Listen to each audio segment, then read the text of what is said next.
Hello guys, welcome back to my channel.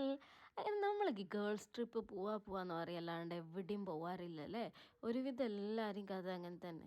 അങ്ങനെ നമ്മൾ എങ്ങനെയെങ്കിലും പോവുകയാണെങ്കിൽ തന്നെ ആകെ പോവല് എങ്ങോട്ടാ, കുടുംബക്കാരെ വീട്ടിലേക്ക്. അങ്ങനെ നമ്മളെല്ലാവരും കൂടെ ഈ ഗേൾസ് എന്ന് പറയുമ്പോൾ എൻ്റെ കാക്കമാരുടെ ഭാര്യമാർ, അങ്ങനെ നമ്മളെല്ലാവരും കൂടെ എന്താ പറയുക എൻ്റെ കാക്കൻ്റെ വീട്ടിലേക്ക് പോയതായിരുന്നേ, മൂന്നാമത്തെ കാക്കൻ്റെ വീട്ടിലേക്ക്. അപ്പോൾ അവിടെ എത്തിയപ്പോൾ തന്നെ കുട്ടികളൊക്കെ ഭയങ്കര TV കാണുക, എല്ലാം കാണേ.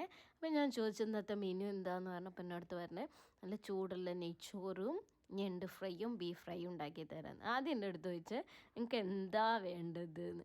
അപ്പോൾ ഞാൻ പറഞ്ഞു എനിക്ക് എന്തായാലും മതി, കുഴപ്പമൊന്നുമില്ലയെന്ന്, എനിക്ക് വീഡിയോ എടുക്കണം എന്ന് പറഞ്ഞേ. അപ്പോൾ എന്നെ കുറേ കളിയാക്കി. അങ്ങനെ ഞാൻ നല്ല ചൂടുള്ള നെയ്ച്ചോറും ഞണ്ട് ഫ്രൈയും ബീഫ് ഫ്രൈയും ഒക്കെ ആക്കുന്നുണ്ട്. അപ്പോൾ ഞാൻ പറഞ്ഞു വെക്കല്ലേ ഞാനും വീഡിയോ എടുക്കട്ടെ എന്ന് പറയുന്നുണ്ട്. ഒരു മീനും കൂട്ടാത്തവരാണെങ്കിലും ഞണ്ടൊക്കെ എല്ലാവരും കൂട്ടും അല്ലേ. അങ്ങനെ ഞണ്ടിലെ നല്ല വറ്റി വരേണ്ട ഞണ്ടിൻ്റെ ഇതിലേക്ക് നമ്മൾ വെളിച്ചെണ്ണ ഇതൊക്കെ ഒഴിക്കുകയാണ്. നല്ല പച്ച വെളിച്ചെണ്ണയും മല്ലിച്ചപ്പും കൂടെ ഇട്ട് അതൊന്ന് മിക്സ് ചെയ്തതിന് ശേഷം നല്ല കൈമ റൈസിൻ്റെ നെയ്ച്ചോറാണിത്. അപ്പോഴത്തേക്കും മക്കളൊക്കെ ഒന്ന് തണുപ്പിക്കാൻ വേണ്ടിയിട്ട് ഐസ്ക്രീം കൊടുക്കണേ. ഞാൻ വീഡിയോ എടുക്കാമെന്ന് കണ്ടപ്പോൾ എണീറ്റ് ഓടിയതാണ്. എൻ്റെ ബ്രദറിൻ്റെ കുഞ്ഞ് ബേബിയാണ്.